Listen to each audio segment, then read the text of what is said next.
اعوذ باللہ من الشیطان اللعین الرجیم بسم اللہ الرحمن الرحیم الحمد للہ رب العالمین والصلاة والسلام علی النبی الکریم وعلی آلہ الطیبین الطاہرین المعصومین المنتجبین ولعنۃ اللہ علی اعدائہم من الآن الی قیام یوم الدین آمین یا رب العالمین.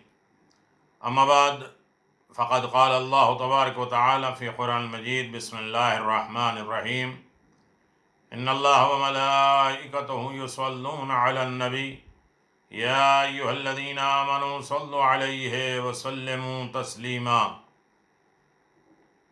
الذین یؤذون اللہ ورسولہ لعنہم اللہ فی الدنیا والآخرہ وعد لہم عذابا مہینا. صدق اللہ العلی العظیم وصدق رسولہ النبی الکریم کما قال عز وشان فی قرآن المجید بسم اللہ الرحمن الرحیم قل هو اللہ احد اللہ الصمد لم یلد ولم یولد ولم یکن له کفوا احد. صدق اللہ العلی العظیم وصدق رسولہ النبی الکریم. ناظرین گرامی قدر، دین کی جڑیں اور شاخ، اس سلسلے میں گفتگو جاری ہے اصول دین اور فروع دین، جہاں تقریباً 36 ویڈیو ہو چکے ہیں. یہ ہم 37ویں گفتگو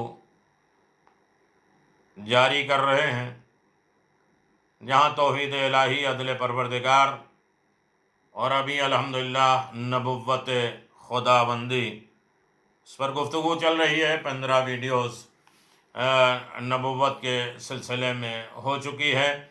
ہم 16ویں گفتگو کر رہے ہیں اور پیغمبر اسلام کے معجزات، ان کے عصمت، ان کی ضرورت، ان کے دلائل اور ان کا رابطہ خدا سے، عظیم کردار کے مالک اور صاحب اعجاز پیغمبر اسلام کا سب سے بڑا معجزہ کیا ہے. تمام اسلام دانشمندوں کا اس پر اعتقاد ہے کہ قرآن کریم پیغمبر اسلام کا سب سے بڑا معجزہ ہے. اور جو ہم کہتے ہیں کہ سب سے بڑا اس لیے کہ قرآن ایک ایسے عقلی معجزہ ہے جو عام لوگوں کی فکر و روح کے مطابق ہے. نمبر 2، قرآن مجید ہمیشہ رہنے والا معجزہ ہے. قرآن ایک ایسا معجزہ ہے کہ 1400 سال گزرنے کے باوجود پکار پکار کے کہہ رہا ہے. اگر آپ یہ کہتے ہیں کہ آسمانی کتاب اور خدا کی کتاب اور خدا کی بھیجی ہوئی کتاب نہیں ہے تو اس جیسی کوئی کتاب لے کر آؤ. اور اس قسم اس طرح کے چیلنج، جسے تحدی کہا جاتا ہے، قرآن مجید نے چند جگہ پہ واضح طور پر یہ اعلان فرمایا ہے. قُلْ لَئِنِ اجْتَمَعَتْ الْإِنسُ وَالْجِنُّ عَلَىٰ أَنْ يَأْتُوا بِمِثْلِ هَٰذَا الْقُرْآنِ لَا يَأْتُونَ بِمِثْلِهِ وَلَوْ كَانَ بَعْضُهُمْ بِبَعْضٍ ظَهِيرًا. سورہ اسراء آیت نمبر 88. کہہ دیجئے اگر انسان اور جن سب مل کر اس قرآن کی مثل لانے کی کوشش کریں تو وہ اس مثل نہیں لا سکتے، اس جیسا نہیں لا سکتے. ایک اور جگہ پہ قرآن مجید مقابلے کی دعوت کو آسان کر کے فرماتا ہے ام یقولون افتریٰ قل فاتوا بعشر سورۃ من مثلہ مفترات وادعوا من استقى من دون اللہ ان کنتم صادقین. سورہ ہود آیت نمبر 13. کیا یہ کہتے ہیں کہ اس نے قرآن کو خود بنایا ہے؟ کہہ دیجئے اگر تم سچے ہو تو اس جیسے خود 10 صورتیں بناؤ، اللہ کے سوا جس کو بلا سکتے ہو بلا لو اپنی ہیلپ اور مدد کے لیے، اس جیسا سورہ نہیں بنا سکتے. اس کے بعد مزید فرماتا ہے اگر یہ دعوت قبول نہ کریں تو جان لیجئے کہ یہ آیات خدا کی طرف سے ہے۔ سورہ ہود آیت نمبر 41۔ ایک اور آیت مبارکہ میں اللہ تعالیٰ نے مقابلے کے شرائط کو کم کر دیا اور فرمایا وَإِن كُنتُمْ فِي رَيْبٍ مِّمَّا نَزَّلْنَا عَلَىٰ عَبْدِنَا فَأْتُوا بِسُورَةٍ مِّن مِّثْلِهِ وَادْعُوا شُهَدَاءَكُم مِّن دُونِ اللَّهِ إِن كُنتُمْ صَادِقِينَ۔ سورہ بقرہ آیت نمبر 23۔ بس یہ کتاب قرآن جو ہم نے اپنے بندے پر نازل کی ہے، اس میں اگر آپ کو شک ہے تو کم از کم اس سورہ جیسی ایک سورہ تو لائیں۔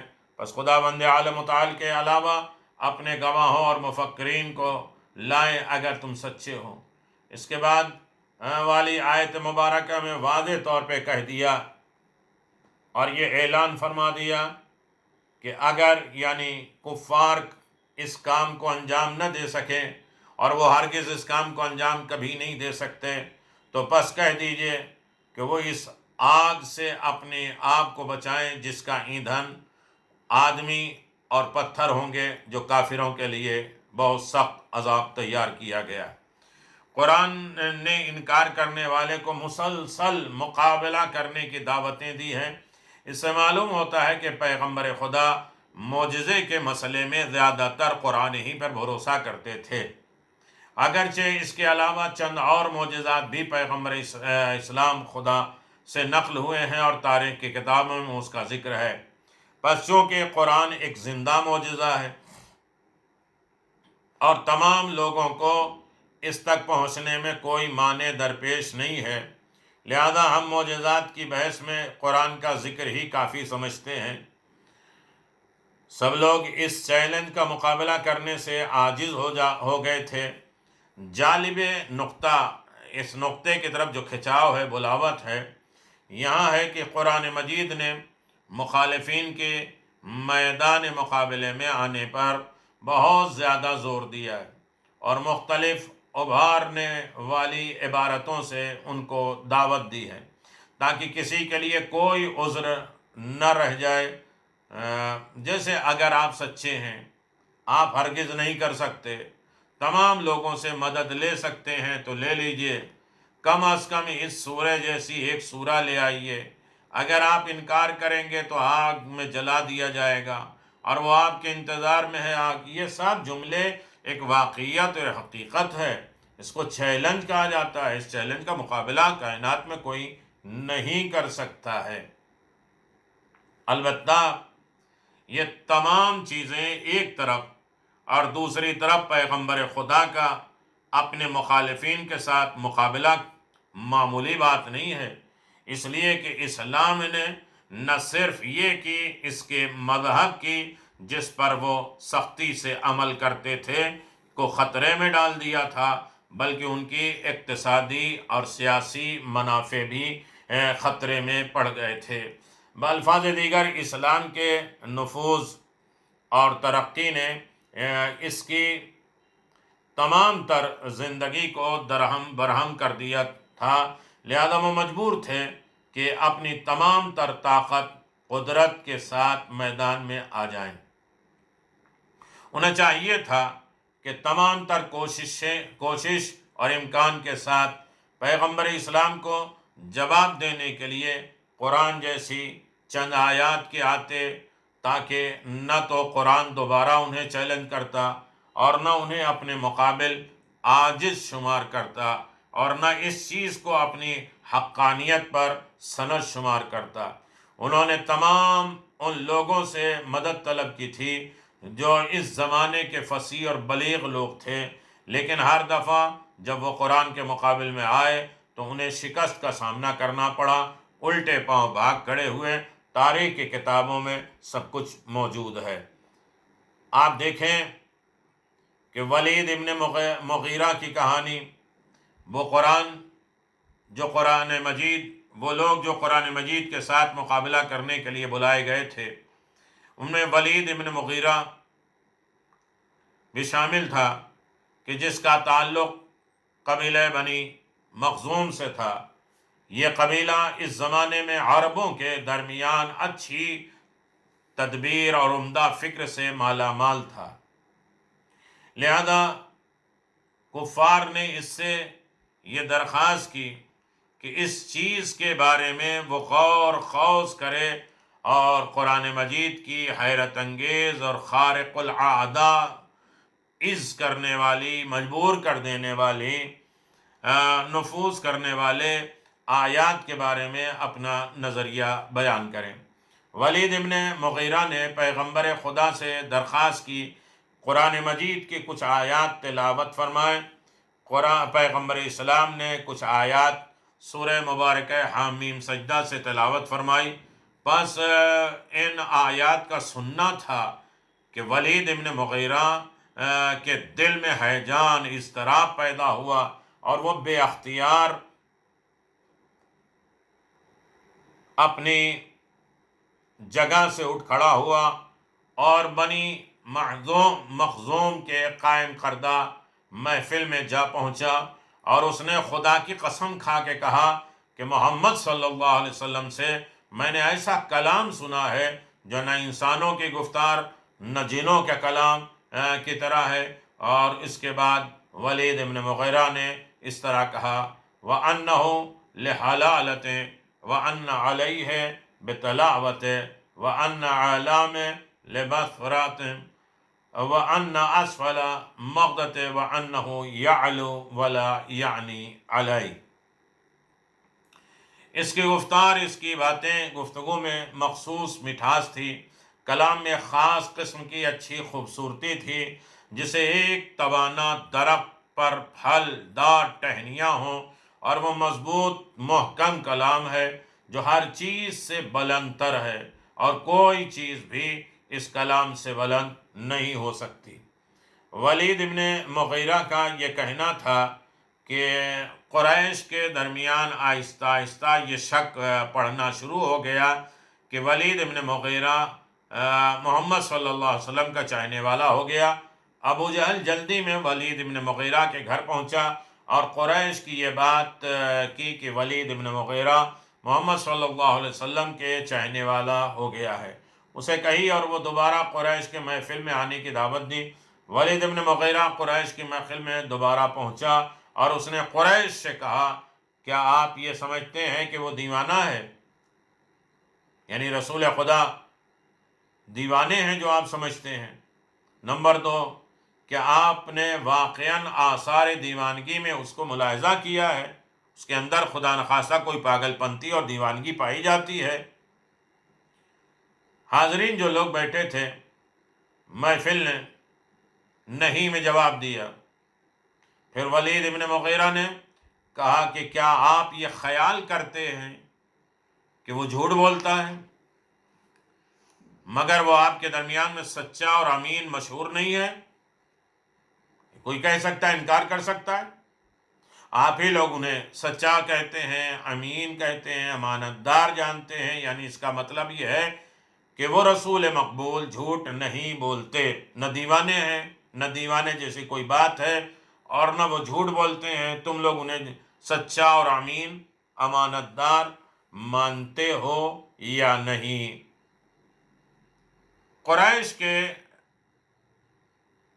بعض سرداروں نے، لیڈروں نے ولید ابن مغیرہ سے پوچھا کہ اس کی طرف کون سی نسبت دینی چاہیے، کیا انہیں جاننا چاہیے، کیا سوچنا چاہیے؟ ولید ابن مغیرہ نے تھوڑی سی فکر کرنے کے بعد، تھوڑا سوچنے کے بعد، غور و غوص کرنے کے بعد کہا کہ آپ اس کو ساحر کہنا شروع کر دیں، جادوگر کہنا شروع کر دیں۔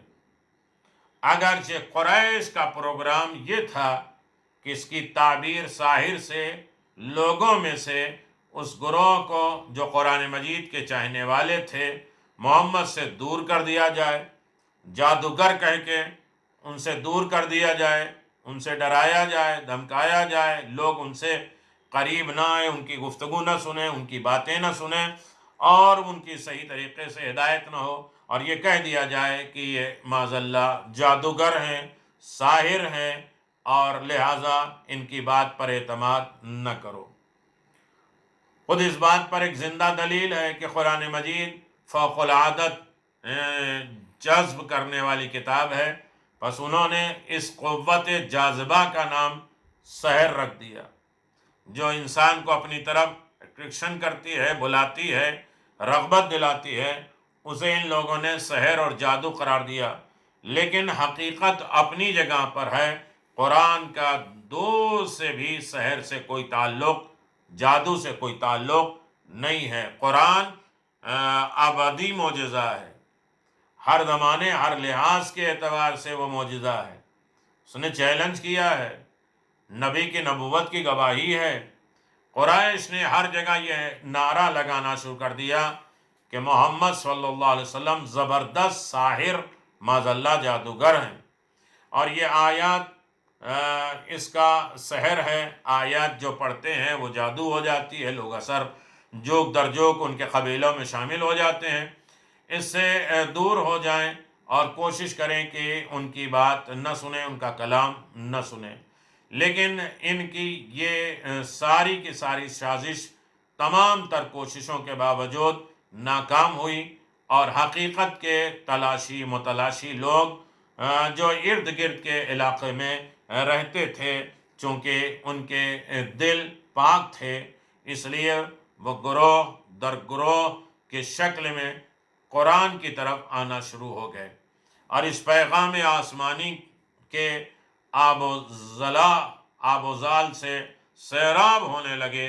دشمن شکست کھا کر ہٹنے لگا، انہیں قرآن کا دبدبہ ہو گیا، قرآن کی بات سننے کے لیے آمادہ ہو گئے، قرآن کی طرف بڑھ کر چلنے لگے، اور جو ان کا مقصد تھا جادوگر ساحر کہنے کا وہ ختم ہو گیا۔ آج بھی قرآن مجید دنیا کے تمام لوگوں کو مقابلے کی دعوت دے رہا ہے اور چیلنج کر رہا ہے کہ اگر تم ان آیات کے بارے میں شک اور تردید کا شکار ہو تو اس کلام کو انسانی ذہن کے اختراع کہتے ہو، خیال کرتے ہو کہ انسان نے بنایا ہے، تو اس جیسا کلام لے کر آؤ۔ ہر قوم ملت کے دانشور، اے فلاسفہ، اے ادیبوں، اے مصنفین، اس بات سے بھی ہم کاملاً آگاہ ہیں کہ اسلام کے دشمن، خصوصاً عیسائی پادری جو کہ اسلام کو ایک انقلابی ریوولٹ والا مذہب اور عیسائیت کے لیے مضر اور خطرناک خیال کرتے ہیں، ہر سال کروڑوں ڈالر اسلام مخالف تعلیمات پہ خرچ کرتے ہیں، اور یہ کام مختلف فرہنگی، علمی، صحت اور صفائی کے مختلف پروگراموں کی آڑ میں مختلف اسلامی ممالک میں بڑی تیزی اور منظم طریقے سے چلایا جا رہا ہے۔ اسلام کے خلاف فوبیا جو چل رہا ہے، اگر وہ اپنے عقیدے میں سچے ہیں تو کیا بہتر ہوتا کہ وہ اپنے عیسائی عربوں، دانش مندوں اور شعراء اور فلاسفہ اور لکھنے والوں کو اس بات کی دعوت دیتے ہیں کہ قرآن کی طرف چند صورتیں تیار کر کے لے آؤ تاکہ انہیں پھیلا کر مسلمانوں کو خاموش کیا جائے۔ یہ طے ہے، اگر یہ کام ممکن ہوتا تو عیسائی ایسا ضرور کرتے اور اس کام کو انجام نہ دیتے۔ ان کی کمزوری اور شکست قرآن کا سچا معجزے ہونے پر دلیل ہے۔ اب رہا قرآن کے سلسلے میں بات کیا جائے تو قرآن میں حروف مقطعات وہ خود معجزہ ہے، اور دیگر تمام جو ہے عنوانات سے وہ معجزہ ہے۔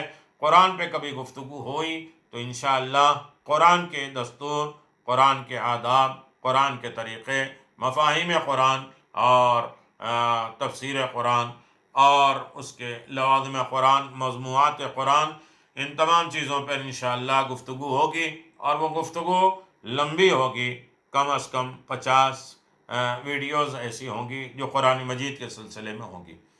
تو نبوت کا سب سے بڑا، ہمارے نبی کا سب سے بڑا معجزہ قرآن مجید ہے، اور قرآن جیسی وہ کتاب ہے جس کا خود دعویٰ ہے کہ جیسے لے کر آؤ، اور لوگ اس سے عاجز ہیں۔ اب سوال یہ پیدا ہوتا ہے کہ پیغمبر گرامی کا سب سے بڑا معجزہ قرآن کیوں ہے، قرآن کس قسم کا چیلنج کر رہا ہے، دشمنان قرآن اس کو سحر کے نام، جادو کے نام پہ کیوں پکارتے ہیں، قرآن مجید موجودہ مسیحیت عیسائیوں کے لیے سخت رقیب کیوں ہے، ولید ابن مغیرہ مخزومی کی داستان کیا ہے کہ وہ رسول کے پاس آیا اور رسول نے سورہ سجدہ کی کچھ آیتوں کی تلاوت کی اور وہ بدلا بدلا سا ہو گیا، ابو جہل نے پھر بہکایا اور اس کے بعد پھر اس کی ساری داستان ہے۔ یقیناً قرآن کریم کے علمی معجزات سے ہمارا کیا مراد ہے؟ سب سے پہلے قانونی جاذبہ کھچاؤ کا اظہار انکشاف کس نے اور کس زمانے میں کیا؟ قرآن اس قانون جاذبہ کی خبر کس آیت میں دے رہا ہے؟ قرآن کی تعبیرات بتائیے۔ زمین کے سکون کا نظریہ کس نے دیا؟ یہ کتنے سال انسان فکر کو چھپاتا رہا؟ قرآن مجید کس آیت، کون سی تعبیر کے ذریعے زمین کی حرکت کی خبر دے رہا ہے؟ اب رہا مسئلہ کہ پیغمبر اسلام کی سچائی اور حقانیت پر ایک اور دلیل کہ پیغمبر اسلام سچے اور حق پر ہیں، ایک مدعی نبوت، ایک نبوت کا دعویٰ کرنے والا اور اس کی دعوت کی سچائی اور حقانیت یا کذب، جھوٹ، بطلان کا سراغ مطالبہ معجزے کے علاوہ دیگر طریقوں سے بھی لگایا جا سکتا ہے، اور یہ طریقہ دعوے کی حقیقت تک پہنچنے کے لیے ایک مزید واضح دلیل شمار ہوں گے، اور وہ طریقہ آثار قرائن میں موجود ہے۔ نمبر 1، اخلاقی خصوصیت اور معاشرتی خدمات۔ نمبر 2، دعوت کے زمانے میں معاشرے کی وضعیت، جس وقت نبوت کا اعلان کیا اس وقت معاشرے کے حالات کیا تھے، زمان کے شرائط کیا ہیں، اور دعوت میں شامل مختلف کام، داعی کا، جو دعوت دینے والا کا لائے عمل یا پروگرام یا اس ہدف تک پہنچنے کے وسائل کیا ہیں، ماحول پر دعوت کا اثر کا انداز کیا ہے، داعی کا اپنے ہدف سے متعلق جذبہ ایمانی و فداکاری کیا ہے، دشمن کی دھمکیاں اور لالچ کے پرواہ نہ کرنا، اور نویں عمومی افکار میں تیزی سے اثر انداز ہونا۔ نمبر 10، ایمان لانے والے لوگوں سے متعلق بحث، یہ کہ وہ کس قسم کے طبقات سے تعلق رکھتے ہیں۔ اگر ہم مندرجہ بالا یہ 10 چیزیں جو ہر مدعی یعنی نبوت کے حوالے سے مورد بحث قرار دیں تو ہم نہ صرف حقانیت کا ایک معیار قائم کر سکتے ہیں بلکہ آسانی کے ساتھ اس کی سچائی یا جھوٹ کا بھی علم حاصل کر سکتے ہیں۔ مندرجہ ذیل یعنی جو ہمارے 10 قسمیں تھیں، ہم حضرت پیغمبر اسلام صلی اللہ علیہ وسلم کے حوالے سے ایک دقیق بحث کرنے کی کوشش کرتے ہیں، اگرچہ اس کے بارے میں مفصل بحث کرنے سے چند کتاب اور بڑھ جائے گی اور کم از کم 25-30 ویڈیوز اور بڑھ جائیں گے۔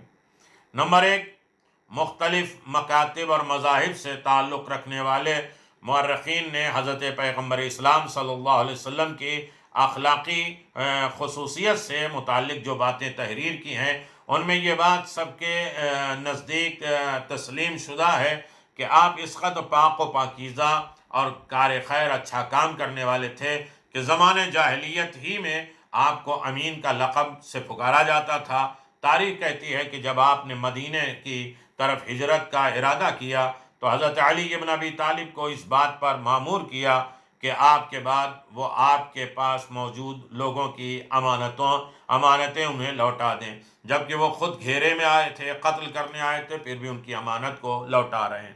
اور آپ کی شجاعت، استقامت، حسن اخلاق، وسعت قلبی، جواں مردی، درگزر کرنا، عفو کرنا، معاف کرنا جیسی خصوصیت کا مشاہدہ حالت جنگ صلح ہر جگہ کیا جا سکتا ہے، خصوصاً فتح مکہ کے موقع پر جب آپ نے اپنے خونخوار دشمن کے لیے عام معافی کا اعلان کر دیا، اور معافی کا اعلان آپ کے ان خصوصیات کا ایک زندہ مثال ہے۔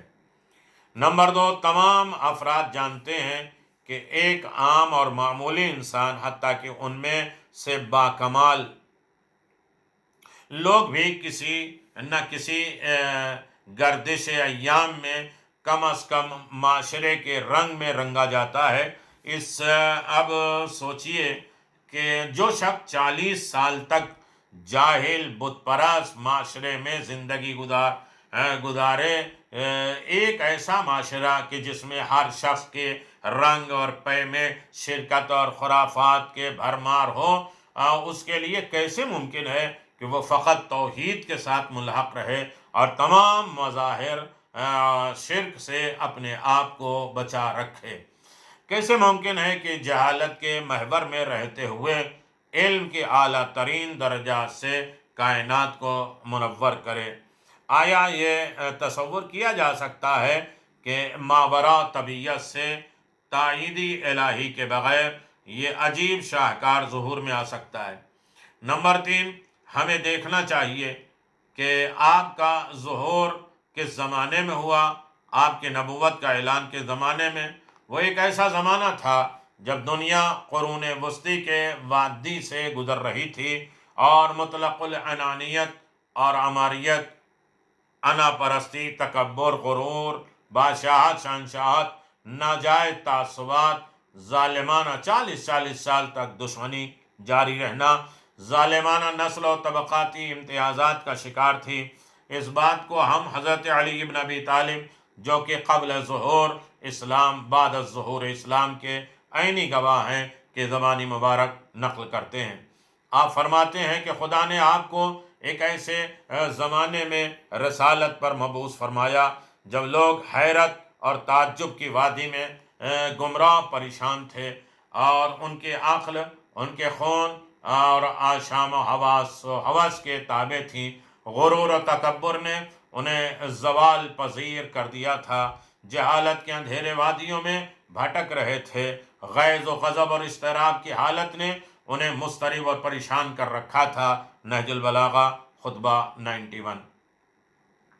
اب تصور کریے کہ ایک ایسے آئین جس کا نعرہ لوگوں کے درمیان مساوات، تمام نسلی طبقاتی فرق کو ختم کرنا، انما المؤمنون اخوہ کے نعرے لگانا، تمام مومنین آپس میں بھائی ہیں، پر مشتمل ہو، اور اس زمانے کے حالات سے کیا مطابقت رکھتا ہے؟ آپ کی دعوت تمام ابعاد میں توحید، وحدانیت، تمام ظالمانہ اور جابرانہ امتیازات خاتمہ، اور دنیا کے تمام انسانوں کے درمیان اتفاق، اتحاد، ظلم ستم کے مقابل میں جہاد، ایک ایسی عالمگیر عادلانہ حکومت کے بنیاد، مظلوم اقوام کا دفاع، تقوی و پاکیزگی، امانت داری کو انسانیت کی قدر و قیمت کا معیار قرار دینا جیسے اہم ترین موضوعات پر مشتمل ہے۔ نمبر 5، اپنے الہی پروگرام کو لوگوں تک پہنچانے کے لیے کسی بھی صورت میں غیر منطقی راستوں سے فائدہ نہ اٹھایا جائے، اور نہ ہی کسی کو اس بات کی اجازت دی جائے، اور ہمیشہ اپنے مقدس ٹارگٹ کو، ہدف کو کے حصول کے لیے مقدس وسائل کا انتظام کیا جائے۔ قرآن صریحاً اس بات کی طرف اشارہ کرتا ہے، وَلَا يَجْرِمَنَّكُمْ شَنَآنُ قَوْمٍ عَلَىٰ أَلَّا تَعْدِلُوا، سورہ مائدہ آیت نمبر 8۔ کسی قوم کے دشمنی تمہارے بے انصافی کا سبب نہ بنے۔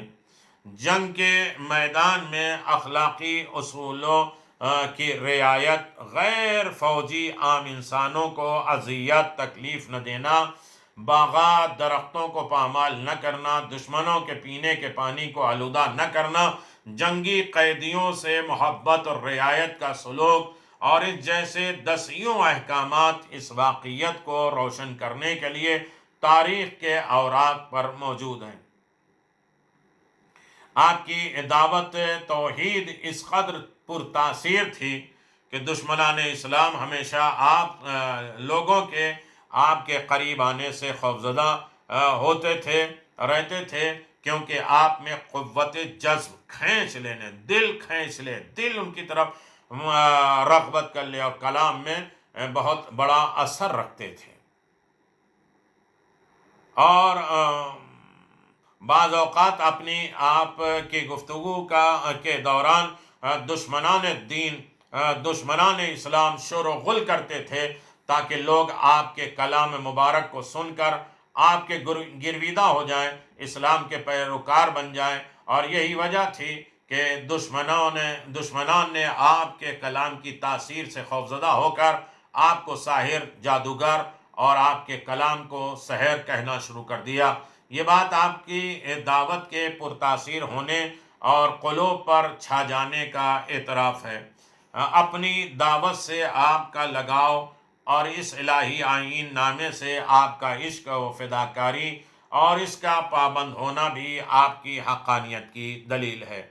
بعض جنگوں کے میدان سے جب تازہ اسلام لانے والے لوگوں کے پاؤں اکھڑ گئے تو آپ انتہائی سختی سے دشمن کے مقابل میں ڈٹے رہے، اور دشمن کے لالچ دینے یا دھمکانے، غرض کے ہر قسم کے انداز اطوار کے مقابل میں قدم ثابت رہے، اور کوئی بھی بات یا مسئلہ آپ کے پاؤں میں لغزش پیدا نہ کر سکا۔ نمبر 8، کفار نے کئی مرتبہ کوشش کی کہ آپ کو اپنے انحرافی سازشوں کے جال میں پھانس لیں، مگر آپ کبھی بھی اس جال میں نہ آئے۔ آپ نے فرمایا، اگر سورج کو میرے ہاتھ پہ اور چاند کو میرے دوسرے ہاتھ پہ رکھ دیا جائے، تمام نظام شمسی کو میرے زیر تسلط کر دیا جائے، تب بھی میں اپنے ہدف اور ٹارگٹ سے ہرگز دستبردار ہونے کے لیے تیار نہیں ہوں۔ نمبر 9، عام انسانوں کے لیے آپ کی دعوت نہ صرف پر اثر تھی بلکہ انتہائی تیزی اور ناقابل بیان سرعت اور جلدی کے ساتھ ان کے افکار میں تبدیلی کا باعث بھی بنی۔ جن افراد نے اسلام کے بارے میں تحقیق کرنے والے مغربی لوگوں کے اسلام سے متعلق کتب کا مطالعہ کیا، وہ جانتے ہیں کہ یہ مغربی محققین اسلام کی پیدائش پھر تیزی کے ساتھ اس کے پھیلاؤ سے کس قدر حیران تھے۔ مثلا مغرب کی 3 مشہور اساتذہ جنہوں نے تاریخ تمدن، 3 عظیم استادوں نے تاریخ تمدن عرب مشرق میں اس کی بنیادی نامی کتاب تحریر کی ہے، اس حقیقت کا اعتراف کرتے ہوئے لکھتے ہیں کہ اس بات کو جاننے کے لیے کہ اسلام نے اس قدر تیزی سے کیسی ترقی کی اور ایک صدی سے بھی کم عرصے میں ترقی پذیر دنیا کے تمام اہم علاقوں میں چھا گیا، اب تک کی گئی تمام کوششوں کے بعد بھی یہ راز اور معمہ حل نہ ہو سکا۔ جی ہاں، یہ واقعاً ایک معماری ہی ہے۔